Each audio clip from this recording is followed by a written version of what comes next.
Hello, and welcome to the Mark of History. Today we're going to be covering some of the unique topic, something that I thought, well, if we need an art piece, what would be something relatively easy to cover? So naturally, I decided to choose one of the largest pieces of artworks I could find. This piece is over 230 feet long and over 20 inches high. Today we're going to be covering the Barreau Tapestry. So the Barreau Tapestry was first commissioned by Bishop Oddo in the 1710s. We don't have an exact date, but it's pretty close to it. It was made in England and was actually rediscovered in 1729 in the Bayeux Cathedral. And it provides a unique perspective not just on the daily lives of people in England, but also the Battle of Hastings itself. It provides a unique outlook not just into the art forms, but the very history of the area itself. Currently, this piece relies in the Musée de la Tapisserie de Bayeux in Bayeux, Normandy, France. I don't know if that's entirely grammatically correct, but it's close enough in my opinion. So today we're going to break this massive piece of artwork down into two parts. We're going to cover the artistic value of this, how it was made, what techniques were used, and then we're going to cover the historical part of it, just how much was covered and how accurate is it. So to start off with, we're going to be covering the artistic value, just how was this piece made and what were the techniques employed by the artists and various people involved. So to start off with, the Bayeux Tapestry is, well, it's a bit of a lie. It's actually not a tapestry at all. It is actually an embroidery, and it was a huge undertaking considering its size, and probably required a lot of people to work on it, and probably over a pretty lengthy period of time. So the piece is actually, as I said earlier, not exactly an tapestry, but more of an embroidery. It uses 9 linen panels to make up the piece, and required all of them to be stitched painstakingly together. So each of these 9 panels had to be stitched using a system called stem stitch, which an outline of most of the objects, people, and everything in the piece, including the words, had to be stitched painstakingly into place. Kind of similar to how you would draw an outline for a painting. After this was done, they used many different colors of wool yarn to fill in these pieces, and they definitely did not have a shortage on colors. Terracotta, blue, green, olive, gold, dark blue, black, a whole range of colors were used in this piece, which definitely discouraged the notions that the medieval ages were bland and dull, because if they had that many pieces of wool yarn to cover this massive piece, they certainly weren't having a shortage of it. So this entire piece is unique also in that it has an entire border covering it from start to finish. The border consists of birds, fish, mythical creatures, agriculture, and hunting. And during the battle scene, the border becomes more than just a border. The scene often is strewn with corpses found during the middle of the battle, possibly to accentuate the height of the battle or convey a bit of drama. And all of this is covered and backed by Tulle. To be more specific, or a better way to describe it, it's basically like a commentary, providing information on the people, places, and basically tells the story and the general events happening in each scene. And possibly, in my personal opinion, one of the first instances we have of a graphic novel or comic book. And it takes on a lot of the same categories. I mean, pictures, words describing what's going on. I'd say that qualifies in my book as a comic book. A very big comic book. Now, despite this piece's, relatively 2D style, it does actually have a lot of surprising layered elements to the piece. They definitely did a lot of effort into making sure there was a lot of varying depths in the piece, and often you can see different people standing at different heights or distances, and it does an excellent job of conveying a sense of 3Dism to the piece. And despite this entire piece being a piece of stitchwork, it is very detailed, and at a distance you could even mistake it for just a painted piece of linen. But when you get close, you finally get to see the fine details taken into each individual person, and just how much work was taken into covering each piece.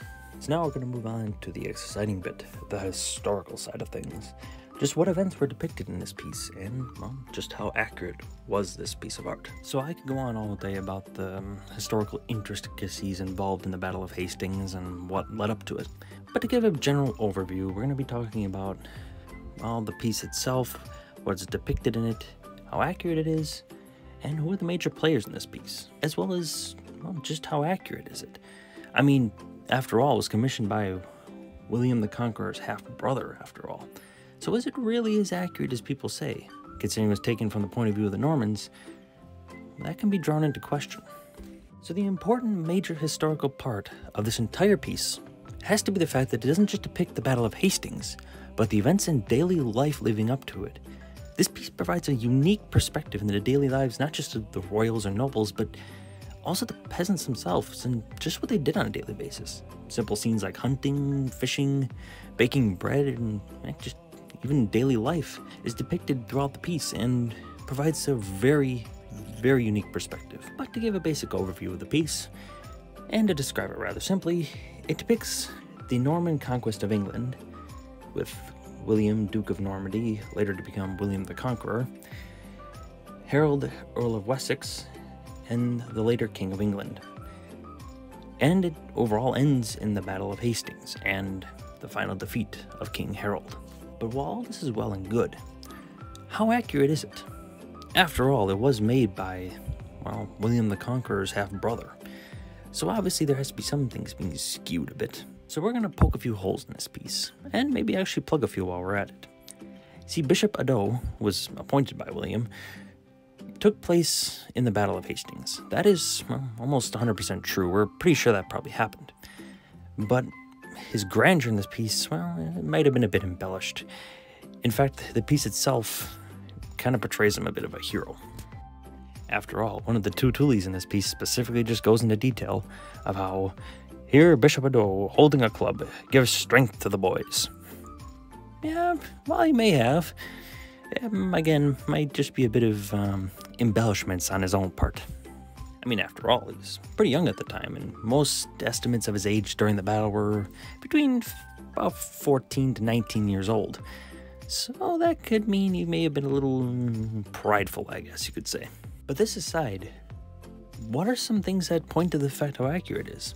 Well, obviously the daily depictions of life lead it to some credence of truth, because simply put, it's not exactly exciting and you're not going to embellish it too much. And the fact that Bishop Ado was actually in the battle itself probably depicts some truth to what happened in it. I mean, after all, while he may have embellished a bit of his own actions, he probably would have been pretty accurate as to far as how the battle went. But there are two other important elements in this piece that probably lend to its truth. First of all, it's the first instance we have of a harrow being used. This device was invented around this time. It was commonly used to break up clods in the field and to plow open routes for planting. But probably the most important thing has to do with the weapons themselves used in this piece. First of all, it does not depict the common use of swords, or arming swords as they were commonly called. But also how these swords were designed was very important. While most of the weapons consisted of lances, a couple axes, swords were pretty rare in this piece. But despite that, painstakingly detail was taken to making these swords pretty accurate. So what I have here is a picture of one of my own swords from the collection. It is a replica of a about 11th century sword.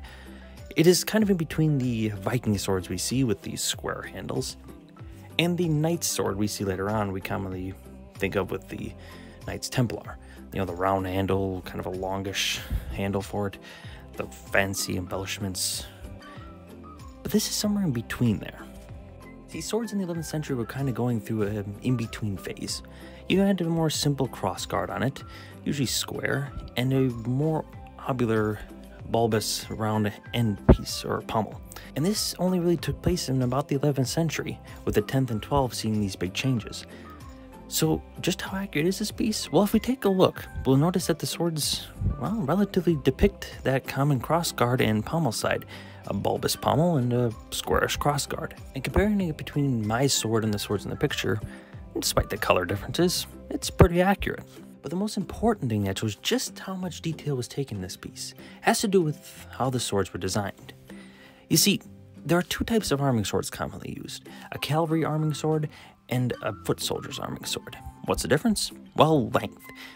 Cavalry's arming swords tend to be about 3 or 4 inches longer, giving them greater reach on horseback and more hit and striking power. And if we take a look at this piece, we'll notice that if we measure out the foot soldier's arming sword we have here and this cavalry officer's arming sword here, we'll notice that the officer's sword on the horse is a little bit longer, showing just how much detail and effort was taken into making this piece pretty accurate. Now at the end of this piece, we see King Harold killed. Now the Tertulli just says, basically King Harold died, but it doesn't really tell how. We see just below captioning a fellow getting hit in the eye with an arrow, and it's kind of the accepted way he died. But there's a few different things. I mean, it's not really pointing out anything specific. We just know that in this section, he died. He could have been hit with a sword, club, hit in the eye with an arrow, as the common idea suggests, but to be honest, we really don't know. And in the final scene, it shows the English army in retreat. And then it ends abruptly. It's actually missing one of the strips of linen, probably damaged to the years of, well, mistaken abuse and all that. But this missing section probably would have depicted the coronation of the new King of England and yada yada yada. But the missing panel and all that aside, the most important thing to take in consideration is the fact that this is a huge historical and important piece to understanding the daily lives, the battle tactics, and the ideas of the people in the 11th century. We have plenty of art and we have plenty of written accounts, but this merges the two in a unique style that allows us to take a pretty special perspective into just what it was like to live in that time. So that concludes the historical and the artistic portions of this. And I got a few little fun facts for you. Well, probably the most interesting would be that before its final resting place in 1945, it was almost lost on several occasions. One of the most important ones was during the French Revolution, where it was confiscated by the army to be used as wagon coverings. That's right, it was almost lost because we needed to cover some supplies. Yeah, artistic importance was clearly not taken into this piece of artwork. The second instance upon which this piece was almost lost to history was during the Nazis' retreat from France. You see, they attempted to steal it from the Louvre during the Nazi retreat from France, but just simply put, ran out of time. And thank goodness, because there are plenty of art pieces that are still missing from Nazi France. And to put it simply, we don't know if this would have been one of those pieces. Now, there are a whole host of other things I could have covered, and to be honest, it's hard to cover this in a relatively short video. I mean, after all, like I said, this piece is over 230 feet long, so you could break it down by panels and probably spend years working on that. But to sum it up, it is a unique piece of art that provides a glimpse not only in the artistic perspective of the people of the time, the craftsmanship around which and the lengths people would go to make art, and also just daily lives and how people lived. It is a unique piece of art that, while many may not know about, it is truly one of the most important pieces of not just decoration, but our historic value, probably in all of France, England, and well, anywhere else you can probably think of. Thank you for joining me on this Mark of History video. We could have probably covered a lot more in this piece, but I think cutting a little shorter and kind of giving a general perspective allows you all to do a little bit of your own research. Or not, I mean, it's up to you. So, that being said, I wish you all a wonderful day and a fabulous night. Baroque? It's not Baroque. Bear tappers. Bear. How's that pronounced? Bear. Bayou? Bayou. Bloody hell. Bloody hell.